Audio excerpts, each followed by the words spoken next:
तो एक दिन हमारे पास मैसेज आया कि आप अंसल प्लाजा है गुड़गांव में, वहां पे एक लोकेशन है, अगर बस की है तो वहां जाओ। और वो कोई ऐसी रैंडम कमेंट था, हमने देखा कि यार चलो एक लोकेशन मिल गई, अपने द्वारका कवर करे, थोड़ा सा बाहर निकलते गुड़गांव की तरफ। ये हमने करा था कि यार कुछ तो शो में थोड़ा मिर्च मसाला होना चाहिए कि जब हम मॉर्निंग में वहां जाएंगे तो पूरा पहले लोकेशन को गो थ्रू कर लेंगे अच्छे से। हमने उस लोकेशन को अच्छे से गो थ्रू कर लिया। लोकेशन ऐसी थी, एक छोटा सा घर है 1 मंजिल का, ऊपर 2 कमरे बना रखे, जैसे स्टोर रूम होते हैं ना सामान रखने के लिए, छत पे बना देते हैं।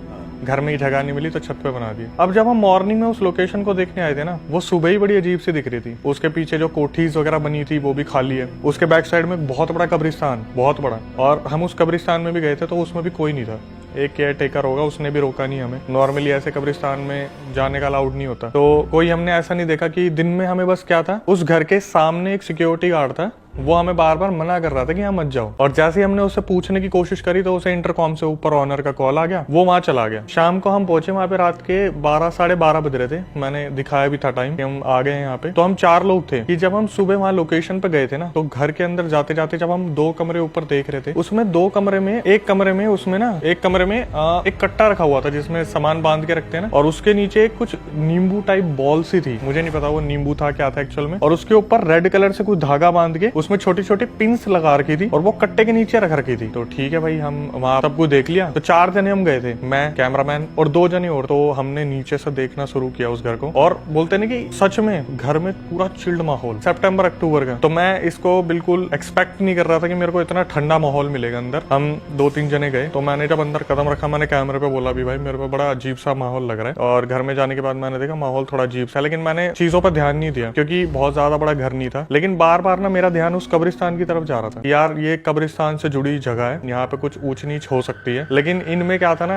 जो मेरी टीम के मेंबर थे वो बहुत फट्टू लोग थे, मतलब कोई पत्थर भी मार दो तो वो भाग जाएंगे। तो ऐसा सीन था। अब क्या हुआ, ऊपर गए हम। ऊपर जाने के बाद हमने बोला भाई देख अभी तक तो हमें कुछ मिला नहीं, ठीक है एक काम करो, कमरे के जो कमरे है ना दोनों ऐसे थे कि मतलब इधर भी खिड़की और उधर भी खिड़की। हमने बोला एक काम करना भाई, हम अंदर आएंगे तो तुम ना थोड़ा सा खिड़की को ऐसे बजा देना। अब हम जब दिन में खिड़की देखने गए थे ना भाई, तो वो खिड़की इतनी बोलते ना जंग लग गया, बहुत पुरानी हो गई है, तो आप हिलाने की भी कोशिश करोगे तो दम लगता है, जंग लगी खिड़की में। हमने बोला भाई देखो प्रेशर लगेगा, दे के मारने इसे। हमने बोला राइट हैंड साइड कब्रिस्तान है और तुम राइट हैंड साइड वाले कमरे में ही हम आएंगे, तो आप करना राइट हैंड साइड वाली खिड़की को एकदम से दे के मार देना, तो हम कैमरा घुमा देंगे। ये क्या हुआ भाई, आप मानोगे नहीं, उस चीज का तो मौका ही नहीं मिला कुछ करने का। हम ऊपर कमरे में गए और वो जो कट्टा रखा था उसके नीचे वो रेड कलर का बांध के रखा हुआ था। मेरे को कैमरामैन ने कहा था कि इसको छेड़ना मत, मुझे नहीं पता मुझे क्या हुआ। मैंने उसकी तरफ देखा और कैमरे पे मैं बोला इसको देखते कि इसके अंदर क्या है, और मैं कैमरे के सामने उसे छेड़ने के लिए चल दिया उस नींबू को। जैसे ही मैं आगे बढ़ा ना, एकदम से उसने बोला तू पागल हो गया क्या, तेरे को मना करा था। भाई इतने में अपने होश में आता ना, इतने में एकदम से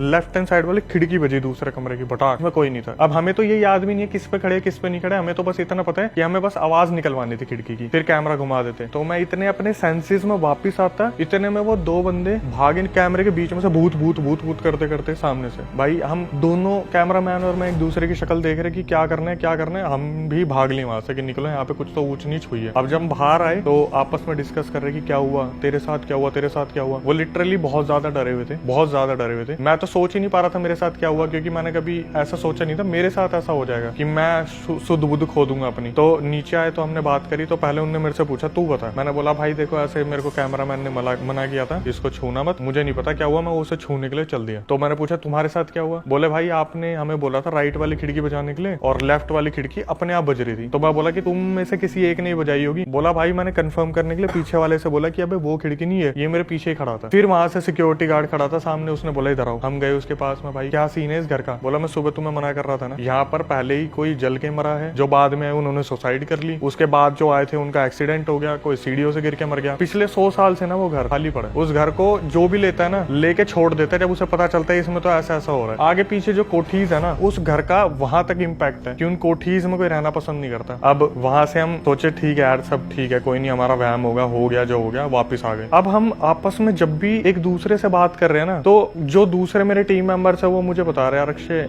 मैं कंटिन्यू नहीं कर पाऊंगा, बहुत इंटरेस्टेड बंदे, मैं कंटिन्यू नहीं कर पाऊंगा। मैं बोला भाई हुआ क्या बता दो। बोला भाई मुझे ऐसा लग रहा है जैसे मेरे घर में कुछ है। बोल रहा है भाई रात को जैसे मैं किसी कमरे को पास करता हूँ मुझे ऐसा लगता है कोई लेटा हुआ है, और वापिस आके देखता हूँ तो कोई भी नहीं होता। मेरे को बहुत ज्यादा स्लीप पैरालिसिस हो रहा है। अचानक से एक दिन मेरे होश उड़ गए जब एक टीममेट के पापा का मेरे पास फोन आया कि बेटा इसको मत लेके जाना, हमारे घर में ना तांत्रिक ने बताया हमारे घर में इस लड़के की वजह से कुछ आ गया। मतलब जो टीम आप लोग विजिट करते हो ना, तुम अपने साथ किसी को लेके आ गए हो। मेरे साथ तो बहुत कम हुआ है क्योंकि हमने लॉकेट वगैरह ले रखे थे, साईं बाबा मंदिर वगैरह पर बहुत जगह में गया था। तो एक दिन मैंने सबको बोला भाई एक काम करते हैं, हम नहीं काम कर रहे लेकिन मिल तो लेते एक बार, क्या सीन है, मिल के एक बार बात तो करें। सब आए तो सब ऐसे ही देख रहे थे, तो कईयों की आदत थी शर्ट के बटन खोल के रखते ऊपर वाले। मैंने बोला तेरा लॉकेट कहाँ है? बोला भाई पता नहीं कब बाइक से चलाते हो निकल गया। कोई बोल रहा मैंने वॉशरूम में रखा था निकल गया। किसी के गले में लॉकेट नहीं था, बस एक मेरे गले में लॉकेट था। बाकी सबके लॉकेट किस तरीके से कैसे गायब हो गए किसी को भी नहीं पता, और इन्हें होश ही नहीं है। और सब भगवान को मानने वाले हैं, लेकिन अब सिर्फ और सिर्फ पता किस चीज में पड़े हुए हैं, अल्कोहल में। सारे जो नॉन वेज नहीं खा रहा नॉन वेज खा रहा है, जो बंदा कहीं बाहर नहीं जाता वो पूरे पूरे दिन बाहर घूम रहा है। जब ऐसी चीज होती है ना भाई, तो सबसे पहले लोग आपसे ना आउटकट से बाहर, मतलब सीधा ग्रुप से बाहर। एक लड़का था साउथ कैंपस में रहता है अपना, यहाँ जितने भी लाइन से कॉलेजेस है वहाँ पे सत्य निकेतन है, उसका मेरे पास फोन आया कि भाई ऐसा है कि मेरा ना बहुत नुकसान हो गया और मुझे लग रहा है रीजन जैसे ग्रुप में सब बताते हैं ना कि ये हॉरर लोकेशन पे हम जाते हैं वही है। मैंने बोला भाई हुआ क्या है? बोला भाई हम मसूरी या मनाली घूमने जा रहे थे और गाड़ी का अचानक से एक्सीडेंट हो गया और गाड़ी पूरी तरीके से डैमेज हो चुकी है, उसमें लाखों का खर्चा है और जो चलाने वाला था ना वो मैं ही हूँ। और मुझे ऐसा लग रहा है कि रात को मैं जब चला रहा था ना तो मुझे कुछ दिखा है, तो मैंने गाड़ी ट्रैक से उतार दी। जिसको भी मैं फोन कर रहा हूँ ना भाई तू ठीक है, वहीं से एक खबर आ रही है कि भाई मेरे साथ ऐसा हो रहा है, मेरे साथ ऐसा हो रहा है। कोई एक का दुक्का होगा जो इन चीजों पर बिलीव नहीं कर रहा, वरना सबका मेरे पास यही कॉल आ रहा है कि भाई मैं नहीं कर पाऊंगा, मेरे साथ ही हो रहा है। और जब भी मैं उनके पेरेंट्स से मिल रहा हूँ ना, मेरे आगे हाथ जोड़ रहे कि इसको रहने दो। हम इन सब चीजों से जूझ रहे थे, तो मेरे साथ फिर भी एक लड़का था जिसके साथ मैं कम्युनिकेट कर पा रहा था कि यार बाकी लोग तो नहीं कर पा रहे, चल हम करते हैं। अब बोलते कि ये चीज ना कैमरे पे कभी नहीं आती, मतलब कैप्चर्ड नहीं हो पाती। हुआ क्या, 2016-17 की बात है, मैं अपने घर में अकेला था, तो मेरे घर में कोई भी नहीं था, मेरे फादर थे और वो बहुत दूर बैठे थे, मतलब हमारा अच्छा खासा लंबा चौड़ा फ्लोर है, बहुत आगे बैठे थे, तो कोई हवा नहीं थी कुछ नहीं थी। और मैं जो अपना दूसरा बंदा था ना उससे वीडियो कॉल पे बात कर रहा था लैपटॉप पे कि ऐसे ऐसे भाई अगली लोकेशन क्या करनी है, सब तो साथ छोड़ गए, क्या करना है क्या नहीं करना। तो मेरे पीछे एक रूम का मेरा दरवाजा था, मैं इससे नॉर्मली कन्वर्सेशन कर रहा हूँ, तो ये मेरे को बोल रहा है कि अक्षय भाई आपके घर में कोई है क्या? मैं बोला हाँ यार पापा है। बोले आपका ना दरवाजा अपने आप खुल रहा है। मुझे लगा यार खुल गया होगा, क्या हो गया, पापा ने देखा होगा। ठीक है, मैंने उठा, मैंने दरवाजा बंद कर दिया और वो मेरे बैक साइड में, और मैं बोल रहा हूँ कि एक काम करते फिरोशा कोटला चलते हैं जो जिन के लिए फेमस है। बोला भाई आपका दरवाजा दोबारा खुल गया। मैंने उठा, मैंने पीछे मुड़ के देखा, मैं भाई ये तो खुला हुआ है, अच्छे से खुला हुआ है और घर में कोई है भी नहीं। क्या हुआ, मैं उठा, मैंने दरवाजा बंद करा, मैंने उसे बोला भाई मैं तुझे बाद में बात करता हूँ, आज मैं देखता हूँ कि सही में कुछ है या नहीं है। मैंने कैमरा उठाया, मैंने ऐसे प्लेस कर दिया। उस वीडियो में पता क्या दिख रहा है, जैसे कोई चीज है दरवाजे के पीछे और वो धीरे धीरे खोल के देख रही है। ये बिल्कुल इतना खुल रहा है, इतना धीरे खुला फिर छोड़ दिया। मैंने कैमरा रखा हुआ था, ऐसा लग रहा है जैसे वहां जो एंटिटी है ना वो ये देख रही है, इसे पता ना चले, इसे पता ना चले, ऐसी वाली फीलिंग आ रही है। तो क्या हुआ, थोड़ी सी देर में यू खुलते खुलते जैसे उसे लगा ना अरे इसने देख लिया, पूरा दरवाजा अपने आप वीडियो में खुल गया। और कैमरे पे क्या हुआ है, एकदम से मैं कैमरा लेके खड़ा हूं ना, एकदम से कैमरे पे एकदम से पिंक ब्लू ग्रीन लाइंस आनी स्टार्ट हो गई और